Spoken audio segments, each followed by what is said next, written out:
హైదరాబాద్ గచ్చిబౌలి స్టేడియంలో నిర్వహించిన అంతర్జాతీయ యోగా దినోత్సవం కార్యక్రమంలో తొక్కిసలాట చోటు చేసుకుంది.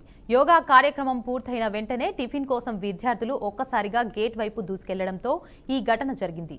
యోగా దినోత్సవ కార్యక్రమానికి వివిధ పాఠశాలలు, కళాశాలల నుంచి పెద్ద సంఖ్యలో విద్యార్థులు హాజరయ్యారు.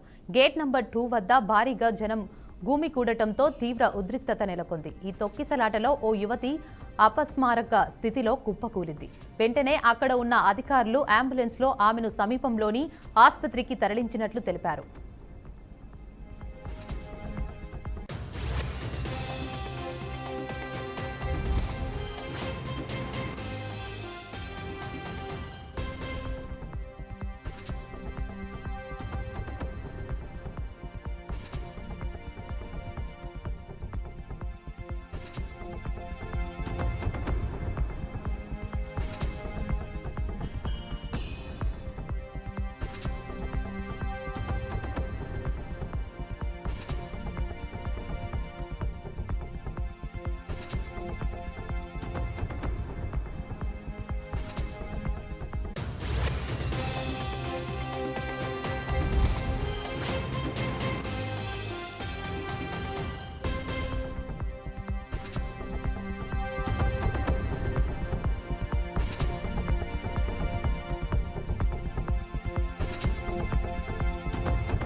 బ్రేకింగ్ న్యూస్ చూస్తున్నాం. హైదరాబాద్ గచ్చిబౌలి స్టేడియంలో నిర్వహించిన అంతర్జాతీయ యోగా దినోత్సవ కార్యక్రమంలో తొక్కిసలాట చోటు చేసుకుంది.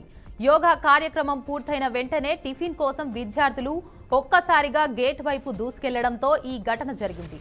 యోగా దినోత్సవ కార్యక్రమానికి వివిధ పాఠశాలలు, కళాశాలల నుంచి పెద్ద సంఖ్యలో విద్యార్థులు హాజరయ్యారు. గేట్ నంబర్ 2 వద్ద భారీగా జనం గుమికూడటంతో తీవ్ర ఉద్రిక్తత నెలకొంది. ఈ తొక్కిసలాటలో ఓ యువతి అపస్మారక స్థితిలో కుప్పకూలింది. వెంటనే అక్కడ ఉన్న అధికారులు అంబులెన్స్లో ఆమెని సమీపంలోని ఆసుపత్రికి తరలించినట్లు తెలిపారు.